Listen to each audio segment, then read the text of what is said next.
Pergunta: é obrigatória a existência de refeitório para os trabalhadores nas plataformas habitadas? É permitido o uso do refeitório como depósito? Resposta: nas plataformas habitadas é obrigatória a existência de refeitório para os trabalhadores, e é proibida a utilização do refeitório como depósito, mesmo que provisoriamente. Pergunta: segundo a Constituição Federal de 1988, como é alcançada a redução dos riscos inerentes ao trabalho? Resposta: a redução dos riscos inerentes ao trabalho é alcançada por meio de normas de saúde, higiene e segurança, conforme a Constituição Federal de 1988, artigo 7º, inciso 22. Pergunta: quais são as radiações consideradas não ionizantes pela NR15, e quais as consequências da exposição a essas radiações sem proteção adequada? Resposta: são consideradas radiações não ionizantes pela NR15 as microondas, ultravioletas e laser. A exposição a essas radiações sem proteção adequada será considerada insalubre, em decorrência de laudo de inspeção realizada no local de trabalho. Atividades ou operações que exponham os trabalhadores à radiação da luz negra, ultravioleta na faixa de 400 a 320 nanômetros, não são consideradas insalubres. Pergunta: por quanto tempo devem ser mantidos os prontuários médicos dos empregados expostos a substâncias químicas cancerígenas? Resposta: os prontuários médicos dos empregados expostos a substâncias químicas cancerígenas devem ser mantidos por um período mínimo de 40 anos após o desligamento do empregado. Pergunta: por quanto tempo devem ser mantidos os prontuários médicos dos empregados expostos a radiações ionizantes? Resposta: os prontuários médicos dos empregados expostos a radiações ionizantes devem ser mantidos até a data em que o empregado completará 75 anos e, pelo menos, por um período mínimo de 30 anos após o desligamento do empregado. Estruturas de mercado. Pergunta: o que é um monopsônio e quais são suas características principais? Resposta: um monopsônio é uma situação de mercado em que há apenas um comprador para um bem ou serviço, enquanto há muitos vendedores. O comprador único pode determinar o preço ao qual está disposto a comprar o bem ou serviço, resultando em poder de mercado. O monopsônio pode surgir, por exemplo, quando uma grande empresa é o principal comprador de um determinado insumo ou recurso. Pergunta: o que é considerado como nível de ação segundo a NR9? Resposta: nível de ação é o valor acima do qual devem ser implementadas ações de controle sistemático para minimizar a probabilidade de que as exposições ocupacionais ultrapassem os limites de exposição. Decreto número 4.552, de 27 de dezembro de 2002. Pergunta: como são divididas as circunscrições para fins de inspeção do trabalho e qual é o sistema de distribuição dos auditores fiscais do trabalho?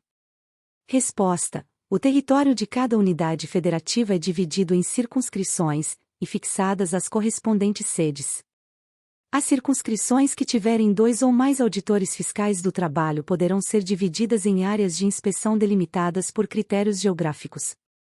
A distribuição dos auditores fiscais do trabalho pelas diferentes áreas de inspeção da mesma circunscrição obedece ao sistema de rodízio, efetuado em sorteio público, vedada a recondução para a mesma área no período seguinte.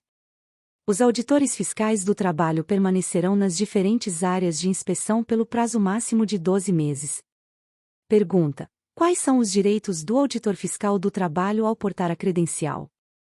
Resposta: o auditor fiscal do trabalho, portando a credencial, tem o direito de ingressar livremente, sem aviso prévio e em qualquer dia e horário, em locais de trabalho como os de empresas, estabelecimentos, públicos ou privados, profissionais liberais, instituições sem fins lucrativos e embarcações estrangeiras em águas territoriais brasileiras. Pergunta: qual é a validade probante do auto de infração e onde ele deve ser lavrado? Resposta: o auto de infração não tem seu valor probante condicionado à assinatura do infrator ou de testemunhas e deve ser lavrado no local da inspeção, salvo havendo motivo justificado que será declarado no próprio auto, quando então deverá ser lavrado no prazo de 24 horas, sob pena de responsabilidade. Pergunta: contra quem deve ser ajuizada a ação por danos causados por agente público, segundo o artigo 37, parágrafo 6º da Constituição Federal? Resposta: A ação por danos causados por agente público deve ser ajuizada contra o Estado ou a pessoa jurídica de direito privado prestadora de serviço público, sendo parte legítima para a ação o autor do ato, assegurado o direito de regresso contra o responsável nos casos de dolo ou culpa. Pergunta: o que a NR17 estabelece em relação ao levantamento, transporte e descarga manual de cargas por trabalhadores? Resposta: a NR17 estabelece que não deverá ser exigido nem admitido o transporte manual de cargas por um trabalhador cujo peso seja suscetível de comprometer sua saúde ou segurança. Ela não define um valor quantitativo como limite de carga, diferentemente da CLT e da NIOSH. Súmula 440 do TST. Pergunta: o plano de saúde deve ser mantido pela empregadora quando o trabalhador é aposentado por invalidez ou está em auxílio doença acidentário? Resposta: sim, conforme a súmula 440 do TST, assegura-se o direito à manutenção de plano de saúde ou de assistência médica oferecido pela empresa ao empregado, não obstante suspenso o contrato de trabalho em virtude de auxílio doença acidentário ou de aposentadoria por invalidez. Pergunta: o menor de 16 anos pode ter o registro de emprego na Carteira de Trabalho e Previdência Social, CTPS? Resposta: sim, o menor de 16 anos pode ter o registro de emprego na Carteira de Trabalho e Previdência Social, CTPS, desde que não exerça trabalho noturno, perigoso ou insalubre.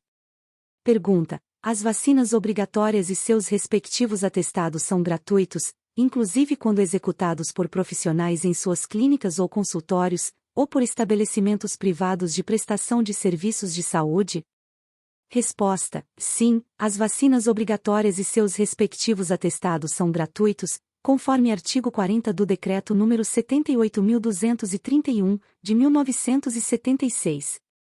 Pergunta: o que é o conceito de teto de vidro em relação à liderança feminina?